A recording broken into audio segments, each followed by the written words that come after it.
Okay, so first let's address the title. School Stories is a stupid title, so here we are. But that's a stupid title. You can shut your story, honey, and I'm gonna do it for you. Anyway, Ski Doodles, I'm gonna talk about silly stuff and goofy things that happened in school. This video also has a lot of stuff involving my friends, so be ready to hear a lot of stuff about them too. The first story takes place in 5th grade. Everyone was doing a presentation on their favorite animal. For Charlie, it was meerkats. For me, it was turtles. And for Dougie, it was monkeys. It was pure nonsense, but it was funny. Anyway, when it was my turn, I was ready. I went to the bathroom, put on the stupidest thing, and went back into the classroom. And the first thing everyone saw when I came back was me wearing an huge turtle mask. It took me 5 minutes to get through my presentation because I kept laughing. It was hilarious. This one time, in 7th grade, near the beginning of the school year, my favorite teacher was leaving. She jokingly told the class, "We could have a party if we bring the snackums." Whoever replied with, "I have root beer at home. I might bring it." Everybody understood the joke, but me, I took it personally. When I heard River, I thought, oh, this is serious. Okay. I went home with a mission in my mind. I asked my dad to drive me to Albertsons, and I got mini Sprite and mini Fanta and Albertsons cookies and put them near my backpack. The next morning, Charlie helped me bring the goods to my locker, and I anxiously waited till 7th period. When the time came, in between 6th and 7th period, I stopped by my locker to grab the stuff and bring it downstairs to my science class. When I walked in, everybody cheered. They gave me pats on the back and high fives and stuff. It was a little annoying, but I had sugar. We still had to learn the sciences, but we got to eat cookies and soda, so it all worked out. On a bright and early field day, in 6th grade, my friends and I were just kind of walking around and stuff. Henry and his friend, we'll call him the Hamburglar, walked by. Now, the Hamburglar was a bit of a blunt boy. He was trying to be like Spider-Man, so he walked up to me, looked up at me, grinned, and punched me in the nuts, and continued to do that. When confronted later, he claimed he was standing up to the big bad bully, even though I've never done anything bad to him. Now, when I'm annoyed, I tend to be compulsive. Not all the time, only sometimes.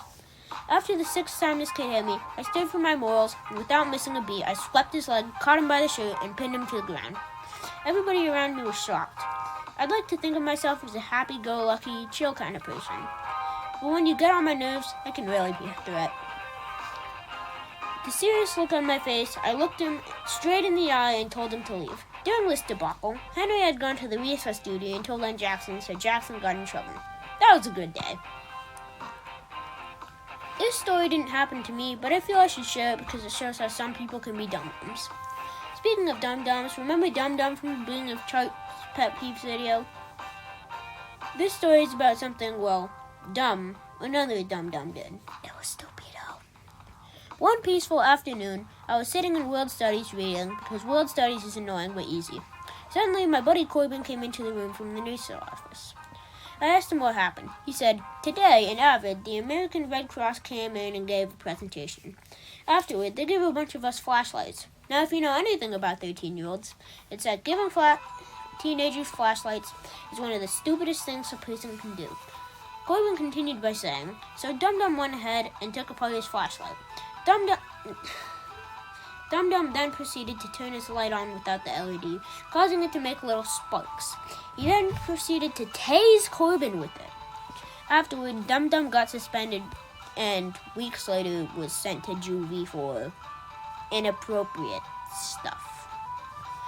Anyway, this next story is more fun. You see, my friend Kaysen, his mom used to work at my elementary school. My elementary school is now a stupid early learning center with only 3 students, but I don't want to get into that.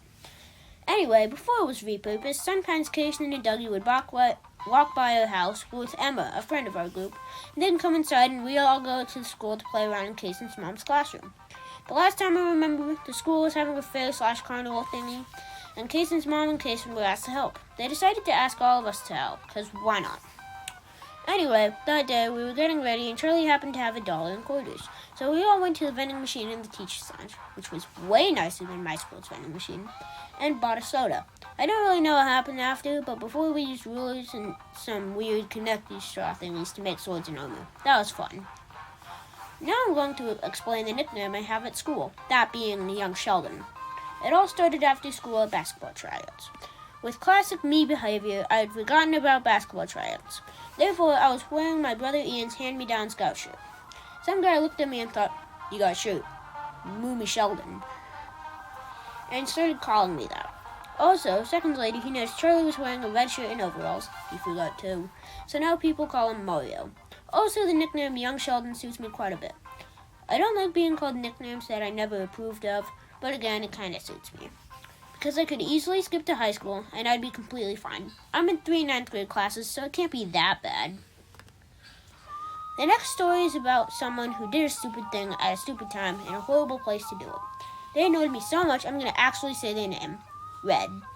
Nah, I'm just kidding. It was this girl named Sarah. Now, this girl was a bit of a know-it-all, though she was always never paying attention. One day in math, my teacher, we can call him Mr. DeCulo, wanted me to tutor her.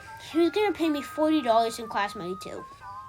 You see, in my combined 6th and 5th grade class, I was in 6th, we had this class money system. I usually got 20 class monies a week for jobs and stuff, and adding $40 to that would be exceptional. Every Friday, at the end of the day, we would have to class store where you could buy chocolate and candy and stuff, but you could also get mini soda. Mini sodas were amazing on those hot Fridays, so being able to get 3 was phenomenal. They cost $20 each. Though tutoring Sarah was no easy feat. In the end, it was worth it, especially since this happened on Friday. But then, the incident happened. After math time, we had free time. My friends and I were playing Minecraft Edu, and doing funny stuff on it. Then, when Joey went to get a tissue, he saw Sarah looking at rated X stuff, as in horribly, horribly inappropriate stuff, on a school-mandated computer. That's the pinnacle of idiocy right there, rivaling only Georgie Cooper from Young Sheldon. Anyway, she got into huge trouble, and she can't use school computers anymore. She's in 7th grade now, but she didn't get a computer. Thanks for watching. I'm sorry this was a shorter video. I'm just tired, and my last 2 videos were over 8 minutes. Please like and subscribe, and I'll see you in the next video.